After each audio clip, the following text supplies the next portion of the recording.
Everybody's doing okay?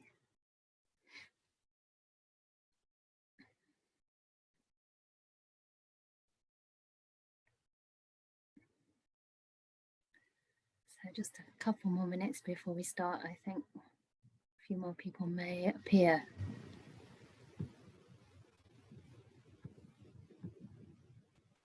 My neighbours started doing something. It sounds more like scratching noises today. It's very peculiar.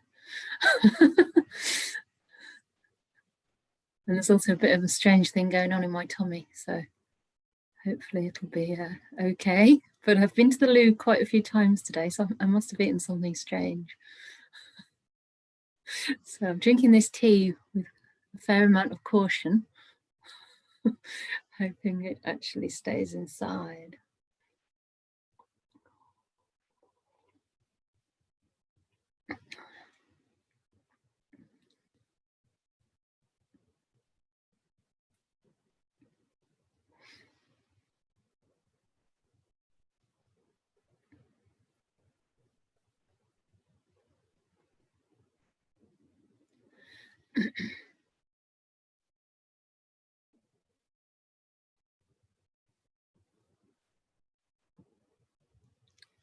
I'm not sure if there's anything that the Sheffield Insight group would need to say or announce, anything. Okay. One thing came to my mind, just as I said that, for those who were not here yesterday, is, we'll probably say it again later, but for the Q&A session later today, you can also use that raised hands option, which apparently is under the participants button or the reactions button. And that way we'll be able to unmute you, or you can write your question in the chat box. But we do ask that you don't use the chat box until that particular session, so that we can remain fairly quiet and within our own little inner world. And so yeah, the schedule this afternoon, we're having a talk for about half an hour, a guided meditation, then some walking and some silent sitting. So that takes us to around 3:20. That's almost a couple of hours. So during that time, I'd really like to invite you to establish that continuity of mindfulness and see if you can go without having like a long tea break. Maybe just get some water and sip on that. And then we'll have a tea break at 3:20 and some question and answers like yesterday. So that's quite a relaxed session. You can bring your tea, you can bring your blankets and basically ask anything you want, share anything you wish. It doesn't always have to be a question. It can also just be expressing something you've experienced or discovered today. And then we'll end with a loving kindness meditation. And for those who wish, maybe I'll mention now that on a Wednesday, I usually have a little chanting group at 5:30. We do the loving kindness sutta, the metta sutta, and the same chant as well that I chanted yesterday, in addition to that. And we dedicate those blessings to anybody who we feel might just need a little boost or to know that someone's thinking about them. And so we bring those people to mind. So if you wish, everybody's welcome for that. At 5:30. It's not part of this retreat, it's just part of my regular weekly group. So absolutely no need to come to that unless you feel that that's something that would support you. So it generally does support people. They feel kind of a little bit of uplift after chanting the Buddha's words. Some people are nodding. I'm glad that you're not shaking your head. Okay, well, it's 1:30. So I guess we'll begin. First of all, I wanted to just show you the book that, because this is a book about emotions and emotional agility. I mentioned the author earlier, but I think I said Susan Davies, and it's Susan David. So that's the book anyway. It's called Emotional Agility.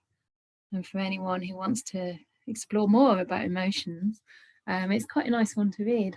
I'm not sure she has any actual meditation techniques in there, but she does talk about how our emotions are such a valuable source of information that help to show us what we really value most in life.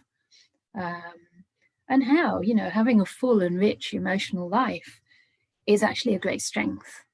So that sensitivity that I talked about earlier, you know, is often seen by society as some kind of weakness, but it's actually a huge strength.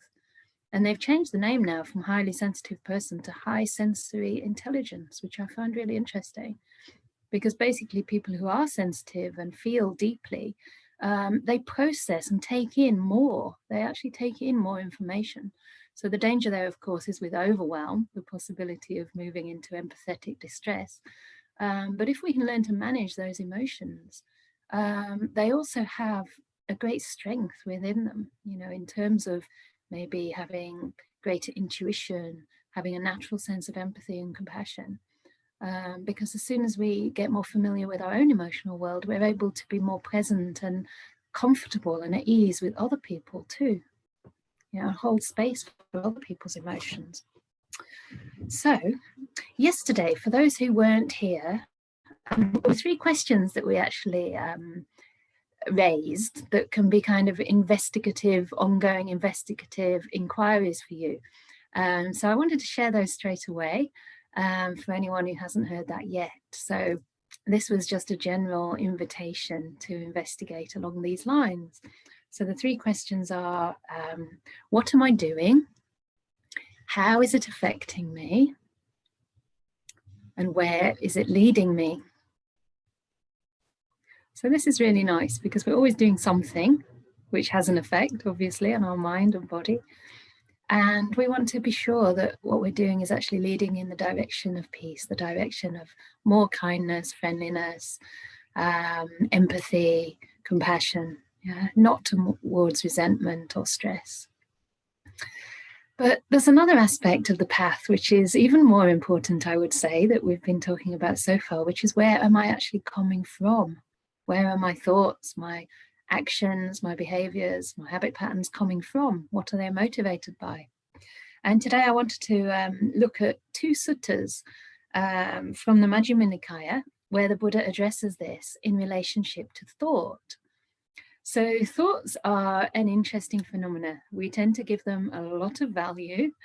Often in meditation circles, meditators struggle with a lot of thinking or a restless mind. And we tend to see thoughts as the enemy in some sort of way that we have to like overcome, get rid of, push aside. But it can be very helpful to understand thoughts as simply conditioned mental phenomena. They're just, again, visitors to our mind.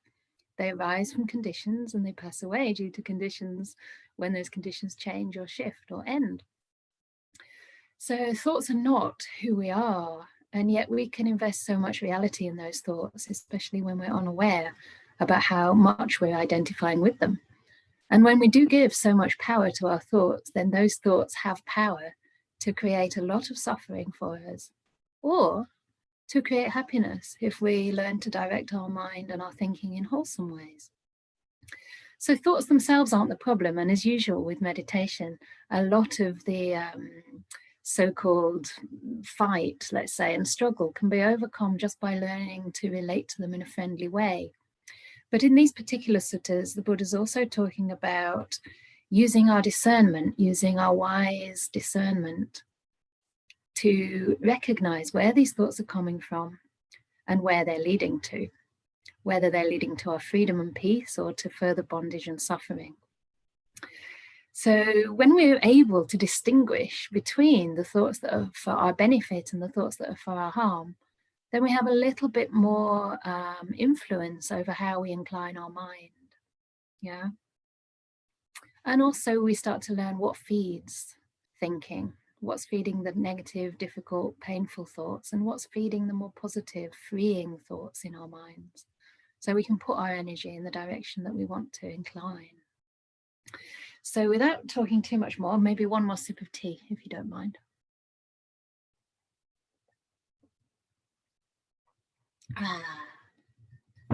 I want to get into the suttas.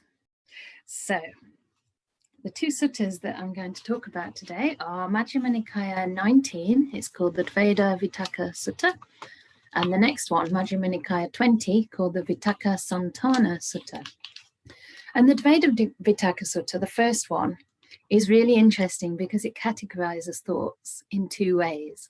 And this is more looking at, you know, where those thoughts are coming from, whether they're motivated by wholesome roots or unwholesome roots. So this is the first stage in starting to understand our thoughts.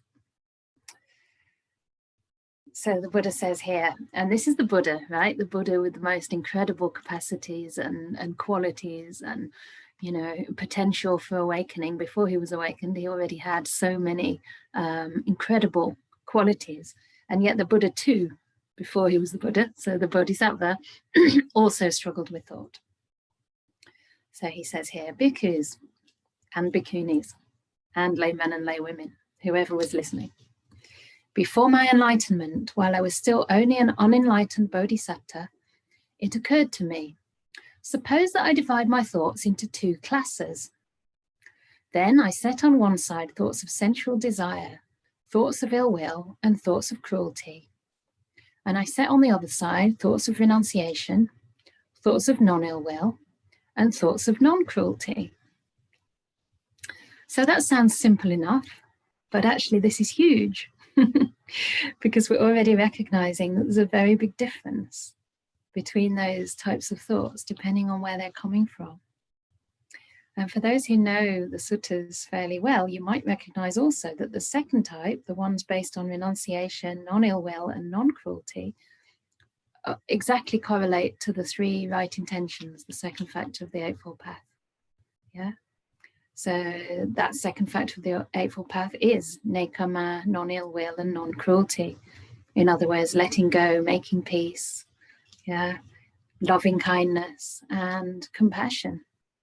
So thoughts with those kind of wholesome motivations are quite different. But it starts off by just recognizing what kind of thoughts we're having. And then, of course, he took the next step and looked at these thoughts in terms of where they're leading. So he says, as I abided thus, diligent, ardent, and resolute, a thought of sensual desire arose in me. I understood thus, this thought of sensual desire has arisen in me. So that's just mindfulness, knowing what's arising. And then, this leads to my own affliction, to others' affliction, and to the affliction of both.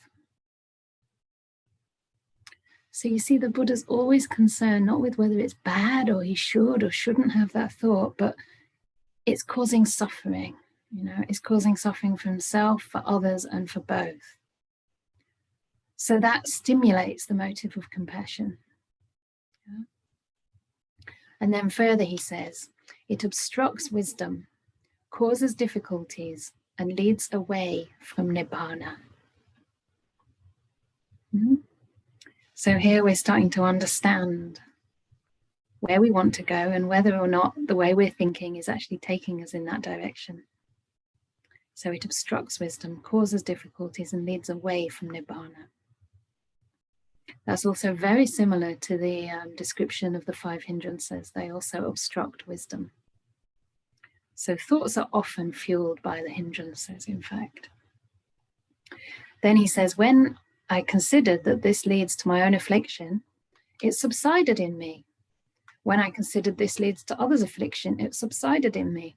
And when I considered that this leads to the affliction of both, it subsided in me. When I considered this obstructs wisdom, causes difficulties, and leads away from nibbana, it subsided in me. Whenever a thought of sensual desire arose, I abandoned it, removed it, and did away with it.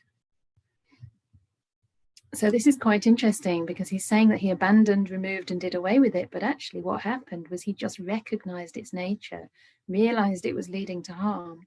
And because of that, it subsided. So he didn't actually have to do anything. It was all caused by compassion and wisdom. And then that led to the stilling of that thought.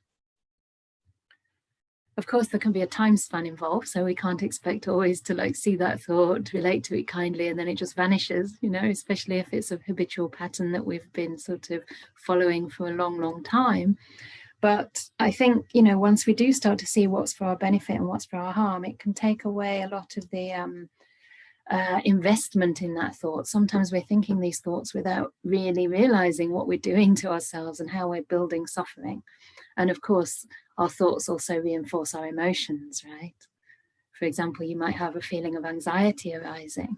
And because of that, the thought comes, oh, you know, I'll never be able to do anything. I used to think I'll never be able to give a public talk because I'm just too shy. I'm just too nervous. And that led to some sadness in me. And because of that, of course, you know, the anxiety is more of a problem, right? And so the two things just keep on fueling each other.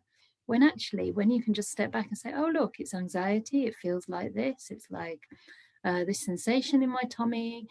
And I actually started seeing it more like a kind of adrenaline, and also recognizing that the anxiety was actually coming from a place of caring to serve, you know, actually wanting to do my best, wanting to offer something of value. And then it helped me to embrace that. And now, I don't know, I don't really feel it very much actually, but if I do, it doesn't concern me at all.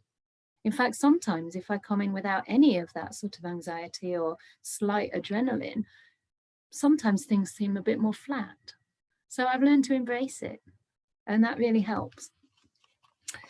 So, and that the same thing, the same pattern goes for the thoughts of sensual desire, for thoughts of ill will, and for thoughts of cruelty. So just recognizing that these are not the thoughts I want to follow, that these lead to affliction for myself, others, and both, and that they obstruct wisdom, cause difficulties, and lead away from nibbana is the first step.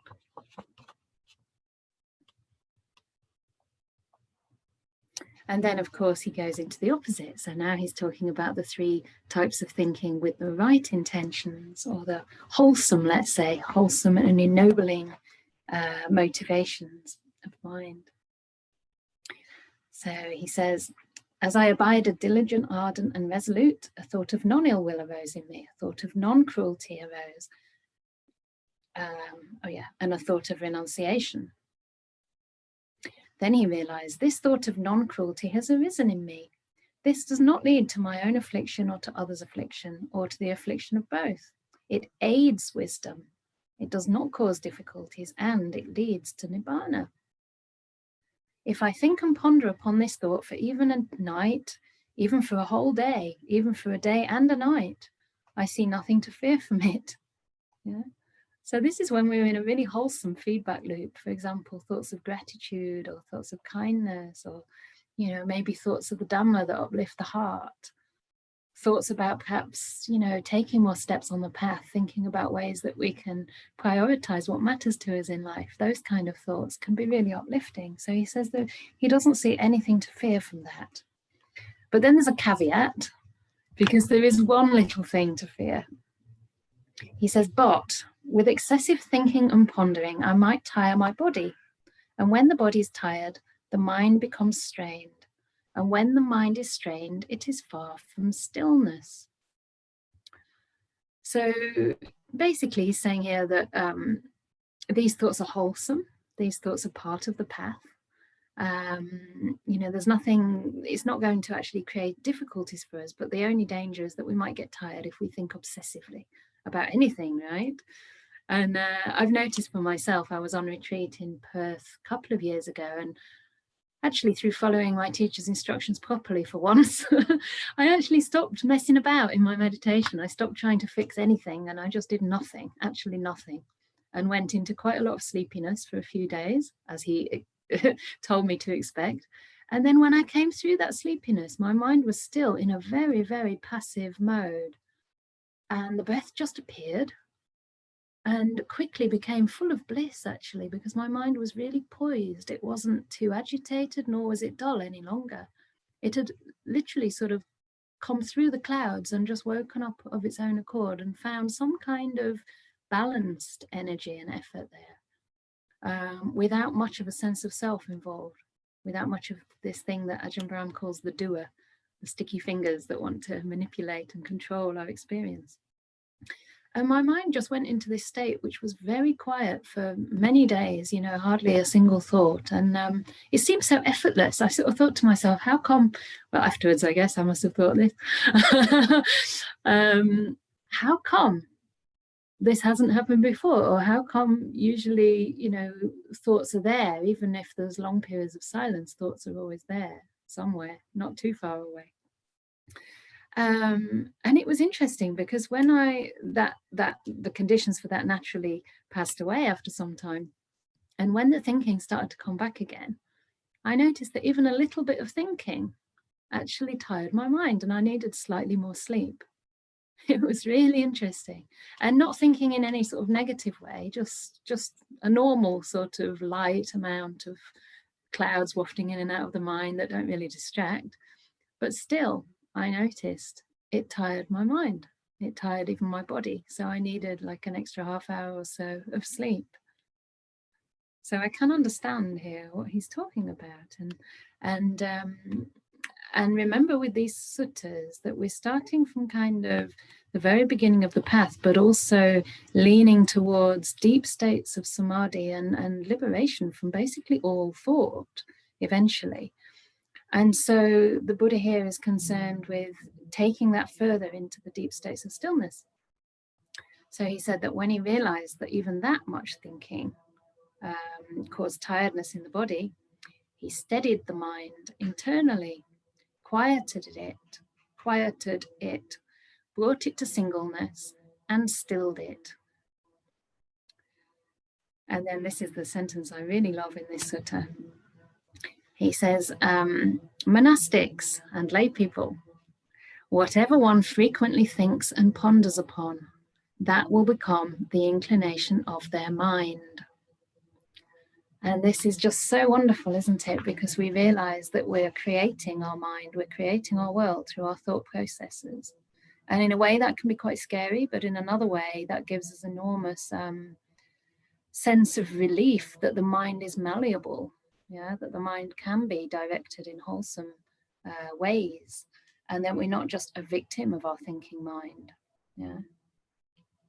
Basically, our mind is conditioned just as thoughts are conditioned. The very nature of our mind is also conditioned. And depending on our habit patterns, we have certain kinds of thoughts. So, for example, if somebody suffers from, say, low self-esteem, or maybe has an envious or jealous kind of mind, or let's say mental state arising frequently, then they're likely to have thoughts which are around comparing themselves with others, right? So it works both ways. Noticing kind of where you're coming from, you can see that that influences the way you think, but also noticing the content of your thoughts can give you clues about where you're coming from. So if you notice you're always comparing yourself with others, maybe this is a lack of, maybe this is a sort of type of envy or jealousy that comes perhaps from not really rejoicing in another person's success, or perhaps not rejoicing in yourself and what you have going for you. Sometimes envy is actually a lack of gratitude, I think. We're always looking at what we don't have rather than what we do have and valuing what's right there. So, I mean, this is just going through these suttas fairly quickly. So that's the first one. And I would say that the emphasis there is seeing where we're coming from and where it's leading us to. And then the second sutta is called the Vitakasantana Sutta. And this comes afterwards, because once we've already understood where we're coming from in our thinking, he gives us some methods to deal with distracting thoughts. He gives us some methods, some concrete ways. And the title of this is actually, it says here, the removal of distracting thoughts, but literally it's actually the removal of thoughts, or the stilling of thoughts.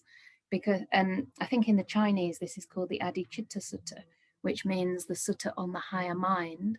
And the higher mind is actually a synonym for jhanas, deep states of meditation. So I would say that this sutta is looking towards working skillfully with thoughts, developing and purifying our minds with wisdom, again, and compassion, but also bringing our minds to the state where it is really still and the thinking actually subsides, so that we can, watch the breath effortlessly and actually move into these deeper states of samadhi where thinking completely stops for some time. So it sounds maybe like an impossible thing, but it's not impossible for the thinking to stop. However, it'll never happen through force or willing it to happen. It'll only happen through learning how to work wisely with our mind. So this is called the Vitakasantana Sutta. And in here, he's giving 5 methods of how we can work with our mind. And also it's important to point out that these methods are sequential. So the first one is the first sort of go-to method. And then if that doesn't work, we go to the next, and then the next, and then the next.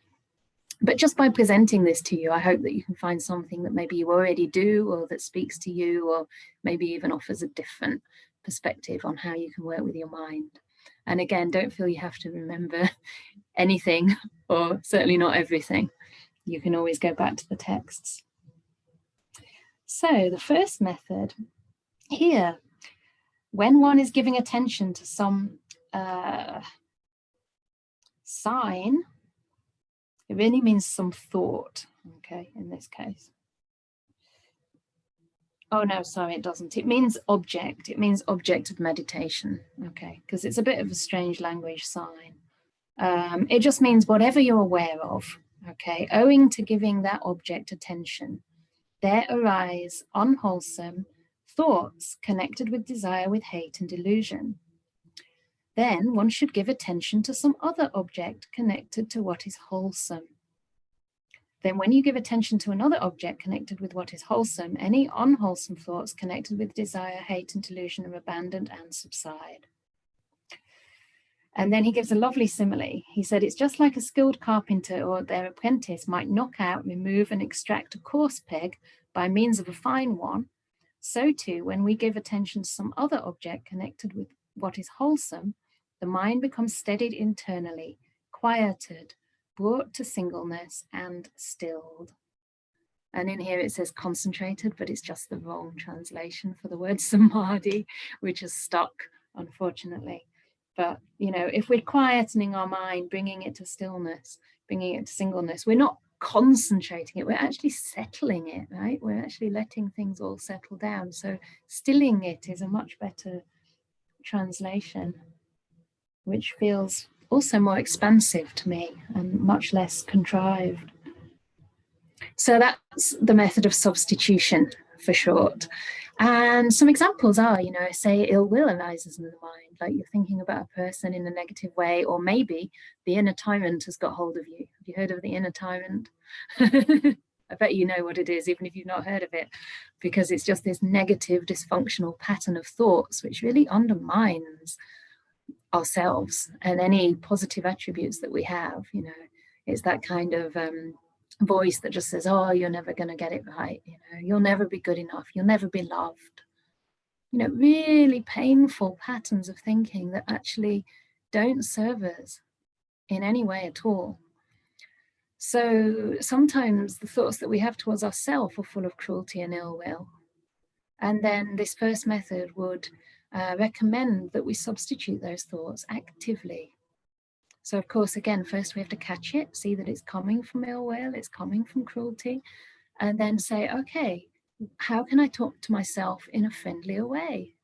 What about, hey, you know, you're doing your best. I really understand that it's not easy for you right now, but I trust you. You've come through this before, you'll do it again. And many people love you. Many people value what you do. Write it down if you have to, you know, just to get that reality check. Because again, it's when we believe in the reality of our thoughts that they really have this power over us. And thoughts are not facts, right? Thoughts are actually very far away from the truth. The truth can only really be understood in silence. Thinking just adds on. It constructs our world. It constructs a kind of fantasy world that doesn't really exist.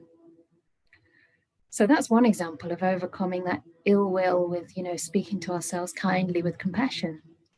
You know, another practice, of course, if you see there is a lot of tendency for aversion in the mind, negativity towards whatever it might be, sensations, emotions, even the breath, we might choose to practice metta, you know, regularly, as I suggested yesterday, in the morning and in the evening, but also, you know, as a practice in and of itself. You might want to give whole sessions to metta meditation, or maybe end your sessions with some metta meditation, sending out thoughts of loving kindness to yourself and to the other beings in this world. You can even substitute the thinking with periods of silence. I'll try that on you in the meditation. Noticing the space between the words. Just noticing that, yes, there's thinking, but there's also silence in the mind. So we're shifting what we're aware of in that case. And then there's loads of other possible examples. Yeah, one that's worth mentioning is when we do the metta practice, we often start by using a whole sentence. Yeah. But you'll notice as the mind calms down and as you get more in contact with the emotion of loving kindness, you need less and less words, so you can actually drop it down from may I be happy just to happy. And it just inclines the mind very gently in that direction, in that wholesome direction, which is a direction of wishing yourself well, so that the thinking actually can start to calm. So you can substitute a whole sentence for one word in that case. And then the next one is also quite an active method, and it's called examining the danger. So let me see if I can read it out in a way that's concise. So yes, he says if we're doing that and there still arise thoughts connected with desire, hate, and delusion, we should examine the danger in those thoughts. These thoughts are unwholesome. They are blameworthy. They result in suffering. And then when we reflect on the danger in those thoughts, those unwholesome thoughts subside. So I wrote down a few little examples. And yeah, the first thing is to examine the danger, but not by berating yourself or saying, this is terrible, look at all these terrible, unwholesome, dangerous thoughts that you're thinking. It's more to just see what you're doing. And for me personally, I quite enjoy my thought process, especially when I meditate, because it's quite interesting. And I tend to be, I don't know, quite creative. I'm sure it wouldn't sound that way if anyone could actually hear my internal monologue. But sometimes it can be quite sobering for me to realize that those thoughts are actually not really leading anywhere useful, because at times they do seem quite important. So the first thing that I reflect on is that they do waste time, you know, and that they do waste energy also. As I said before, they do tire the mind.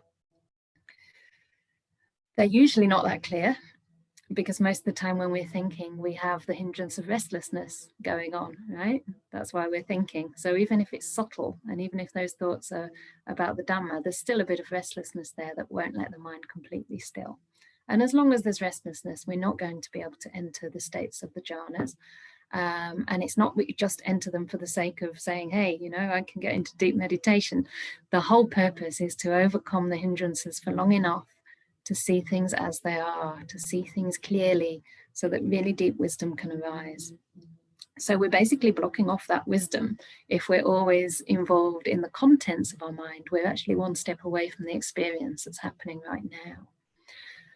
There's actually something in the suttas called Dhamma Vitakka as well. And it is when your mind gets very clear in meditation and quite bright and quite inspired even, and you start kind of giving yourself a Dhamma talk. I bet some of the old meditators here have had that experience.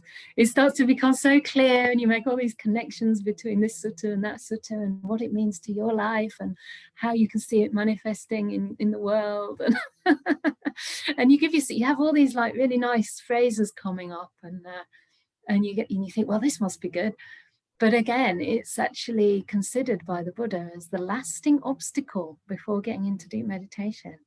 It's almost like Mara's last attempt to keep you in the world where you can be controlled. So Mara in Buddhism is this kind of personification of like the control freak, basically, the control freak in chief.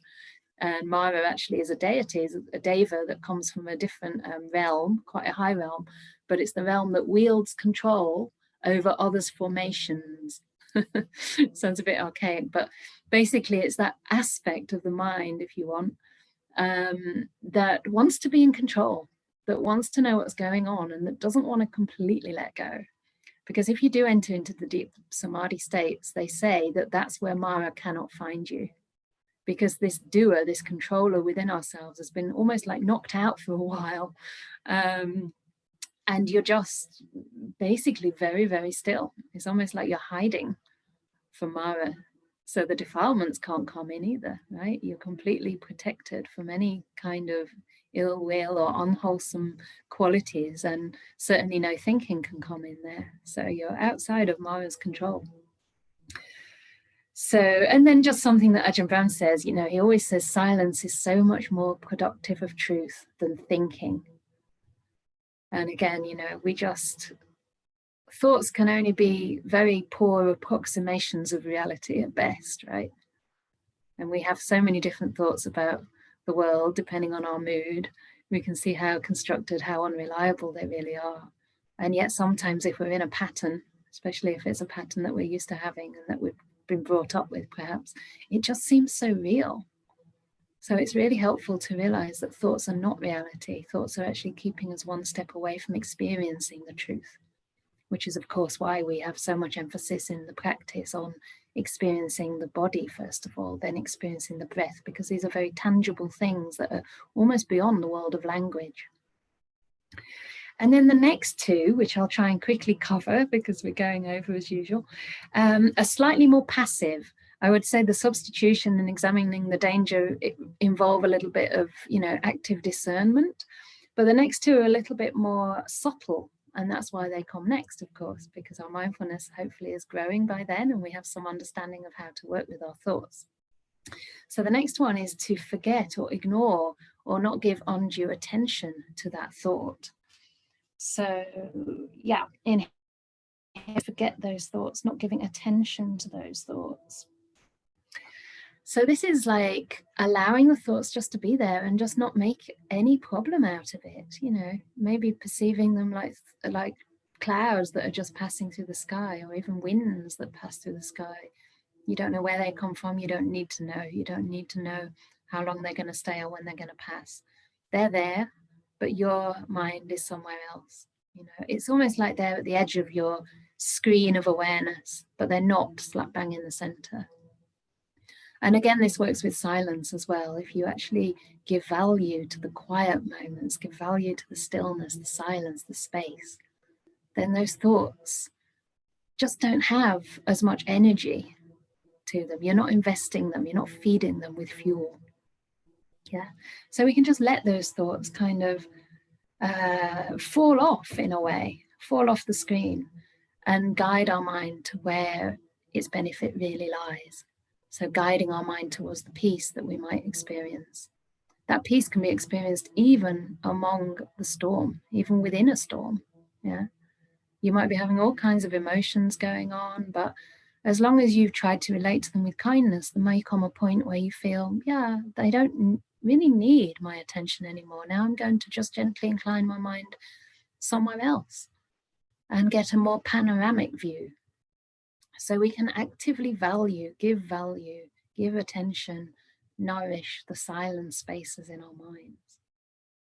And then the last one is quite, this is not actually the last one. The very last one is using will, using force to overcome the thoughts. But I always skim over that really quickly because that's not really advisable unless you're about to actually do something harmful, or unless it really is the last resort and you've tried everything else. You might have to just say, no, I will not think that.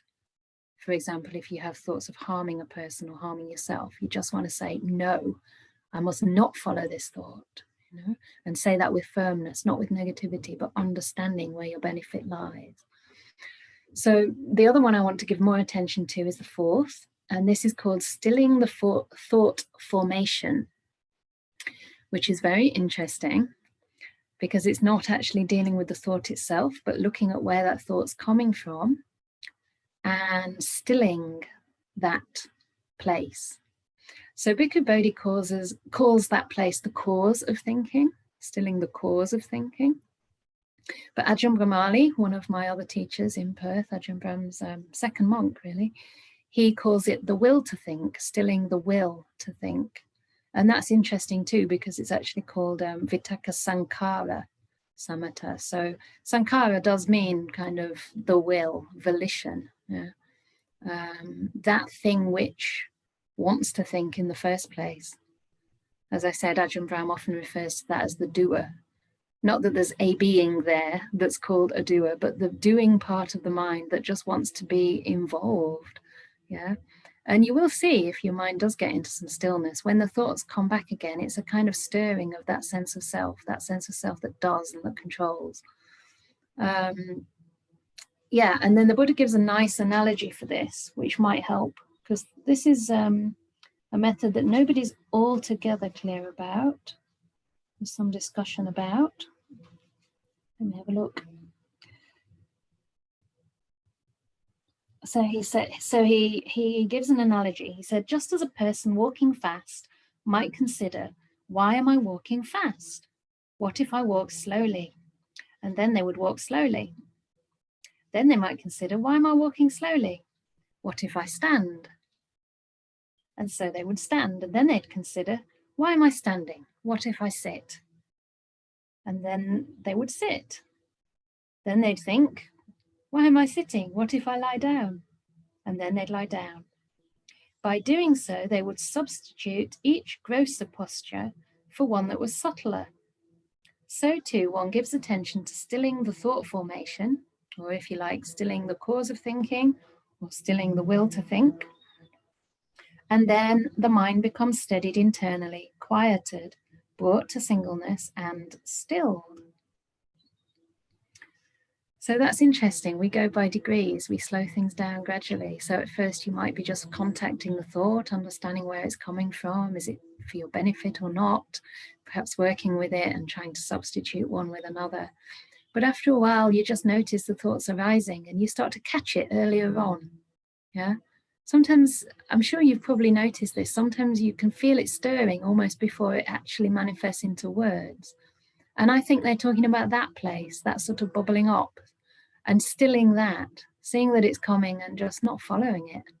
Remember that stilling isn't always active, it's sometimes just being aware, noticing it coming and just not following it, just letting it kind of fizzle out.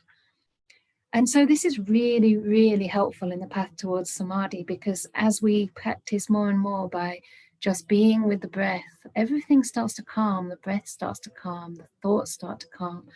And more we can actually start letting go of that controlling, that doing, that part of the mind that wants to kind of know exactly what's going on.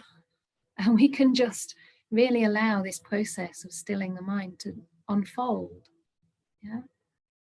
Of course, here you have to start off with beautiful, pure intentions. It can't be an intention for getting into jhanas or, you know, getting spiritual brownie points on the path. It must be coming from gentleness, compassion, kindness.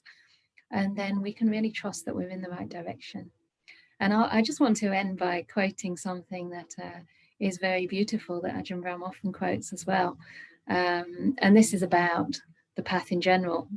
Yesterday, we started off the first session by talking about this person, Rohita, who wanted to travel and walk to the end of the world. And the Buddha said, you know, the end of the world can't be found by traveling, by walking so far. You'll never come to the end of the world. But the end of the world is within this fathom-long body. The end of the world is here within this body and mind. So we look inside, we don't travel outside. But here, this is from the Visuddhimagga, it's actually saying that we don't travel at all. There is actually no traveler, ultimately. So this phrase is, the path is, but no traveler on it is seen. Nibbana is, but not the person who enters it.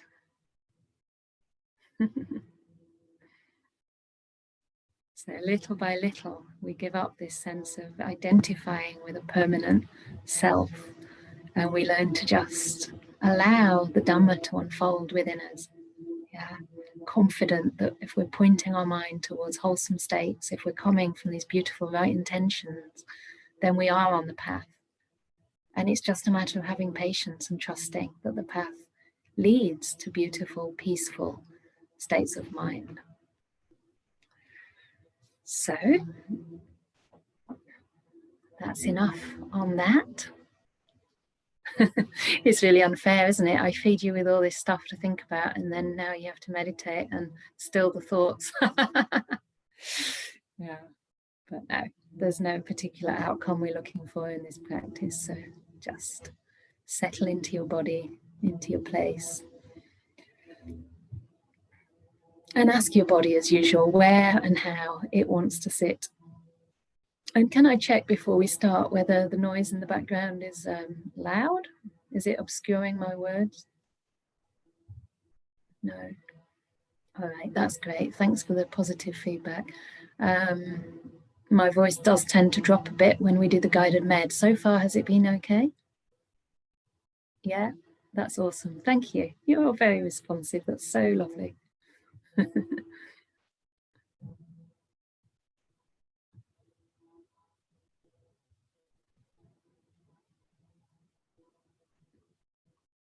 So I'll still give us the half hour.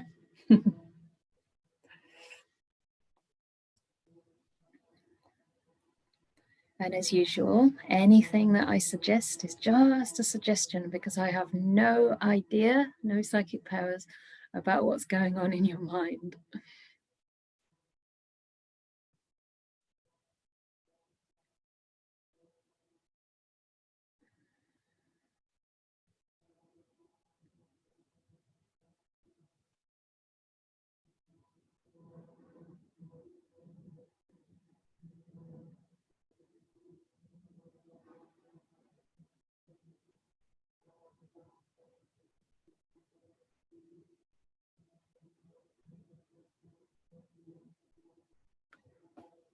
So just wait for everyone to settle a little bit. Absolutely no rush at all.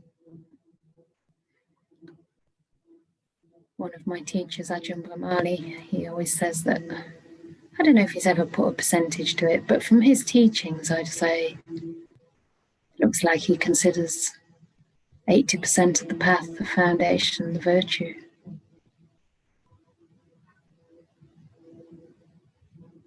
Similar with the meditation, much of it's just the preparation, setting up the body and mind.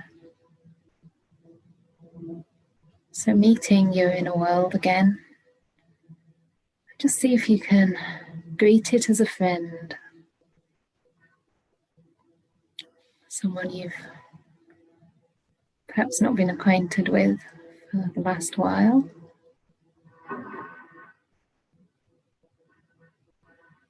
And really just checking in to see how you are. How is your body?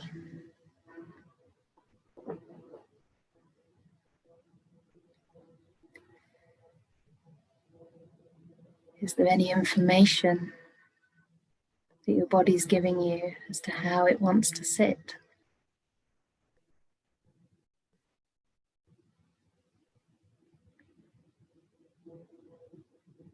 Or lay down?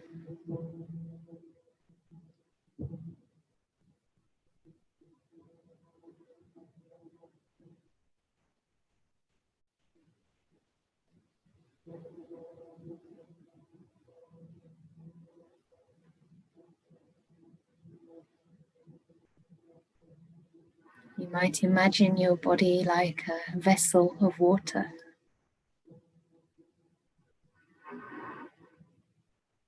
And as your awareness and kindness come in contact, it's like adding a drop of ink to that water. That awareness and kindness, kindfulness starts spreading out in every direction.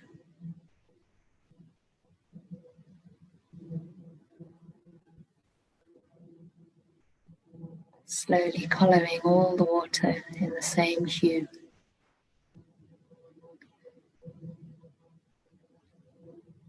Filling it up, reaching every little part, every nook and cranny. From your head, through your eyes, nose, all the sense organs in the head.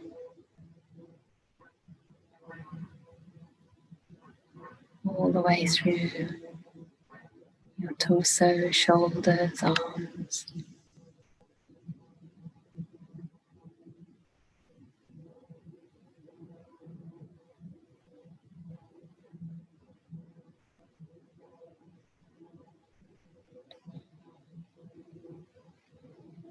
Flowing through the inside of your body too. And just noting if there's any areas which appear to have no sensation. Just resting your awareness there. And moving on.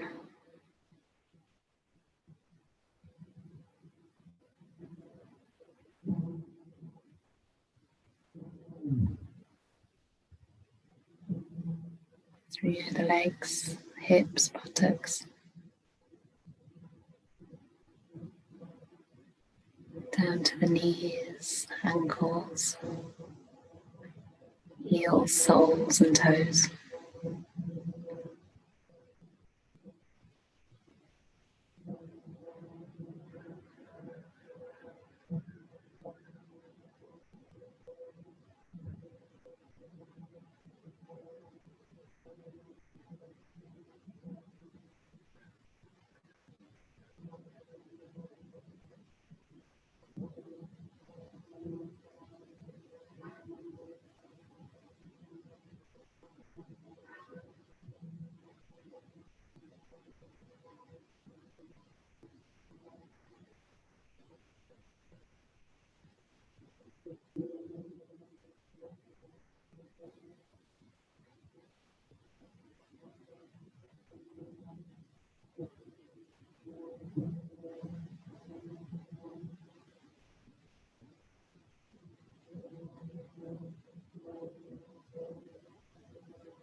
If you wish, you can also move your awareness up again through each part of the body to make sure no area is left out. Noticing the space between each toe.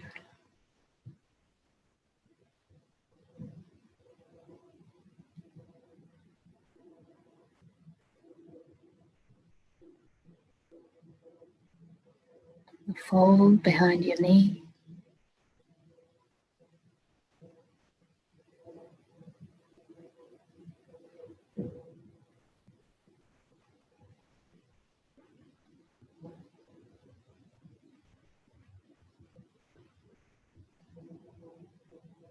Places you rarely give attention to. See if you can include all that in the field of your loving awareness.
And if you're able and your mind feels ready, you can just get a general sense of the body's whole energetic field.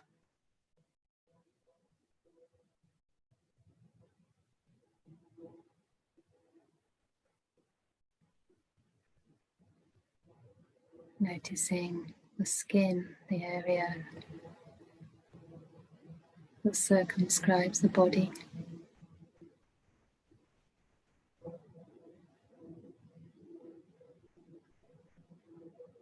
Touch of the skin against your clothes or against the air.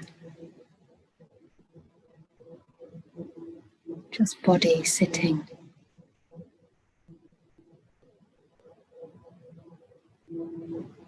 Not me, not mine, not a self.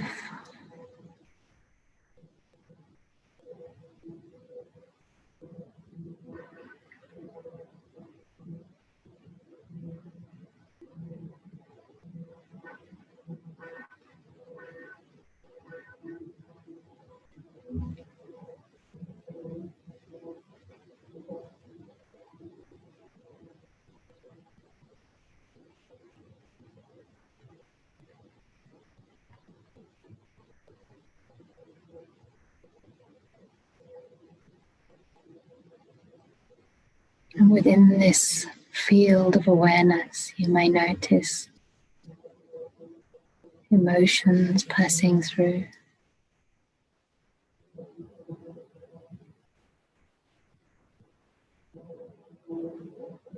Maybe thoughts arising, staying for a while, ultimately passing away.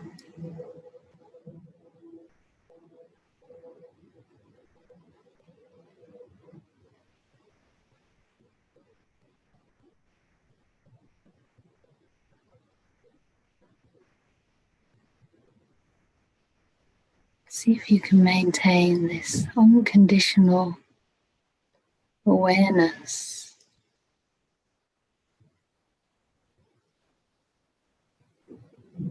that allows everything to come in but clings to nothing.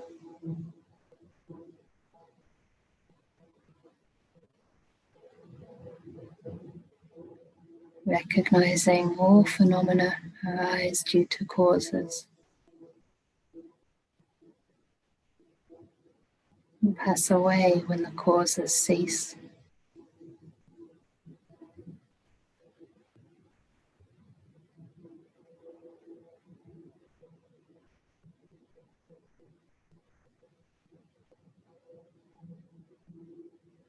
What arises is not my problem, not my business. My business is just to make peace.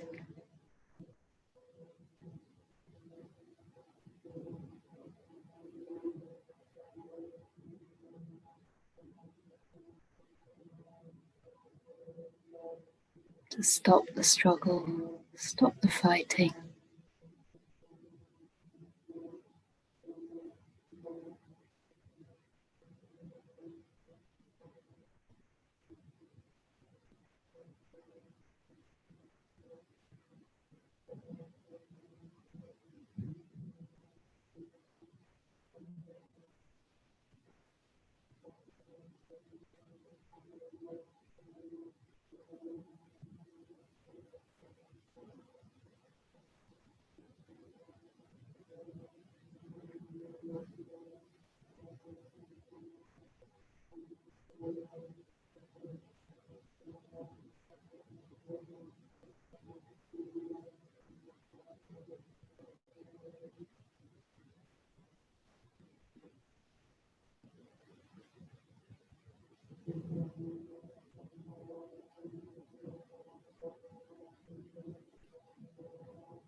And if you find that any thoughts are getting sticky,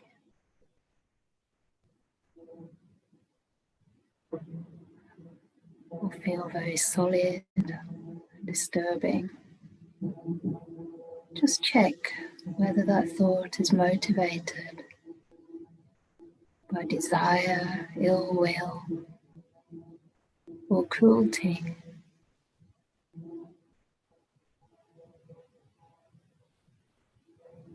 Whether it leads to your well-being and ease, or whether it leads to your affliction, to the affliction of others, or both.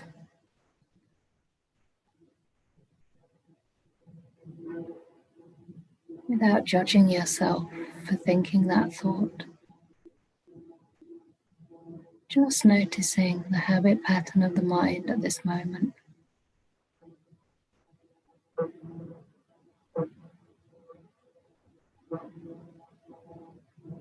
And not believing in the contents of those thoughts.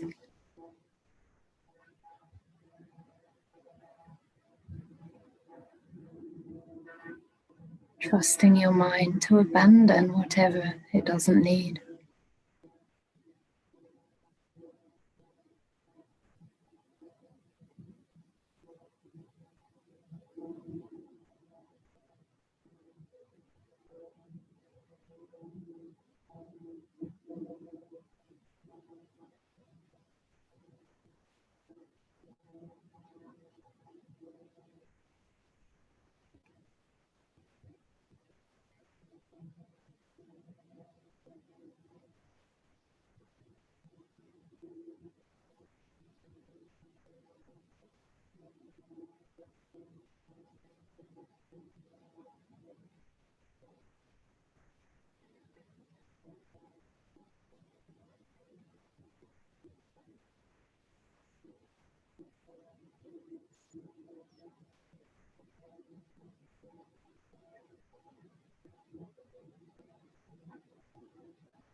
If you find that your mind feels negative or upset, you're struggling with the practice or with an emotion that may have arisen,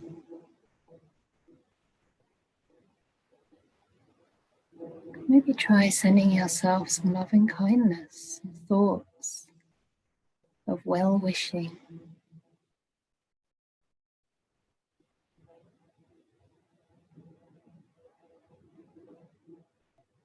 Such as, may I be happy, may I be free from suffering,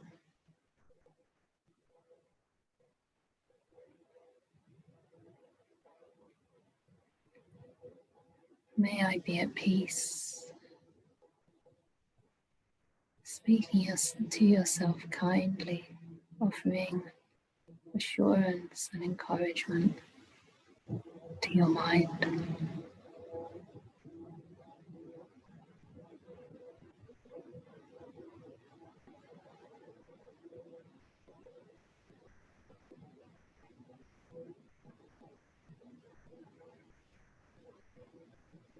And perhaps if your mind is already fairly quiet,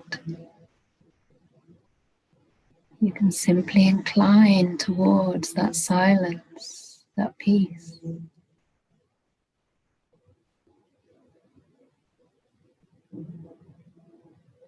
And check out how you're relating to the silence, to the peace. Is it also with unconditional awareness, with loving kindness, without clinging or the desire to make it stay?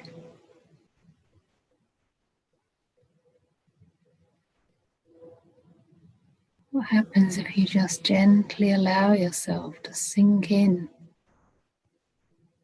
to those quiet spaces in the mind?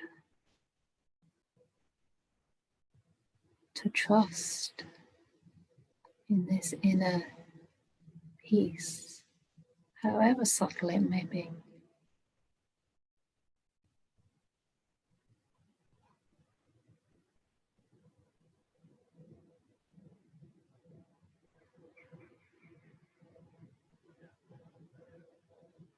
Allowing everything else to fall off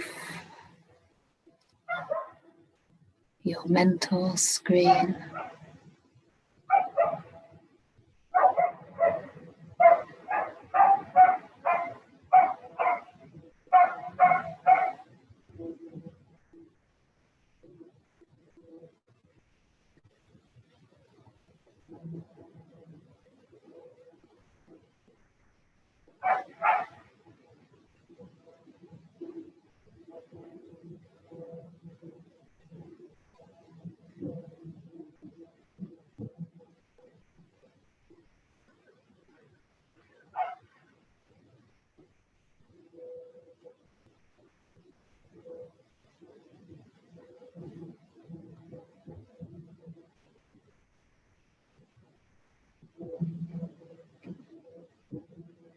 And as your mind gets subtler, you may notice the subtle object of the breath.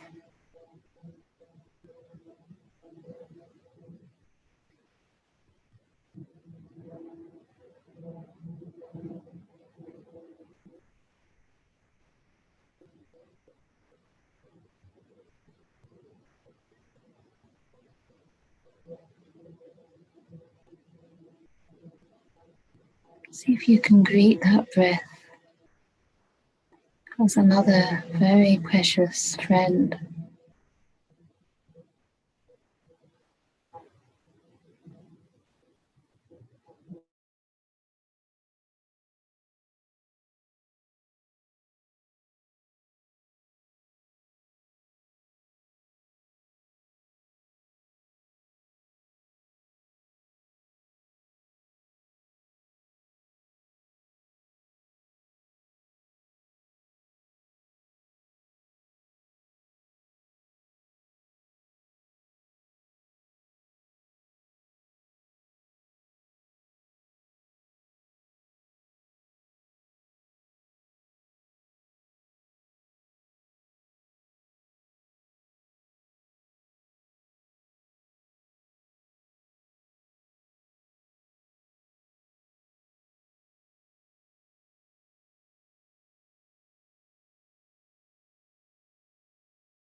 So it seems I was muted. I'm not sure if anyone heard my voice, but maybe you're just following the path of peace,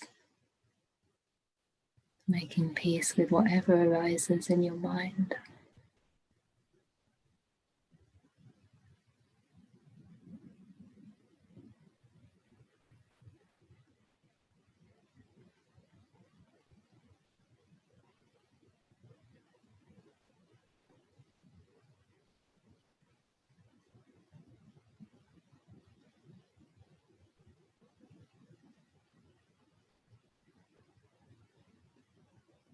Noticing the silence in the body, the silence of the breath.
So noticing any peace, any relaxation that's developed in your body and mind.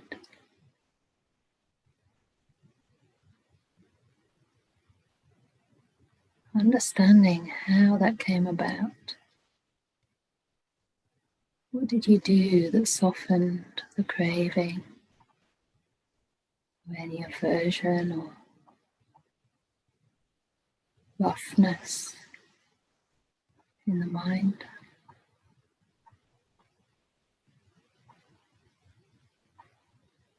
What did you stop doing?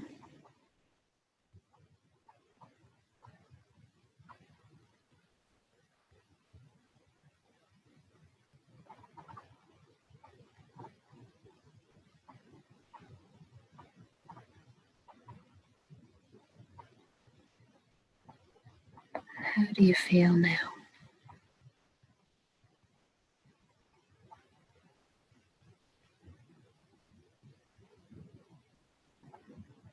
So just savoring any sense of calm, relaxation, brightness, spaciousness in the mind.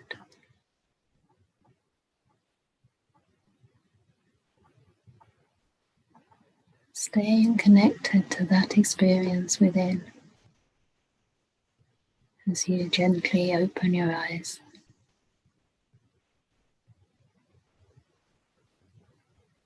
And we're going to move into some walking meditation again.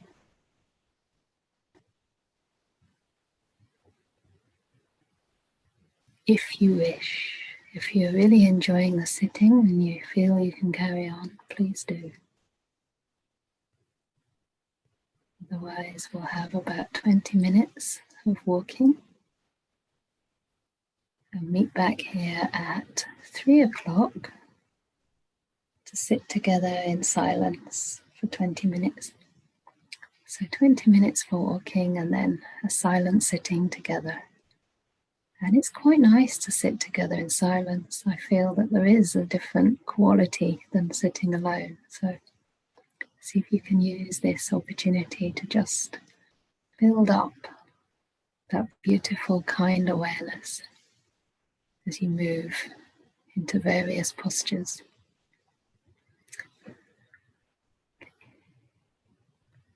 And as I said, at 3:20 after the next sitting, we will have a cup of tea break.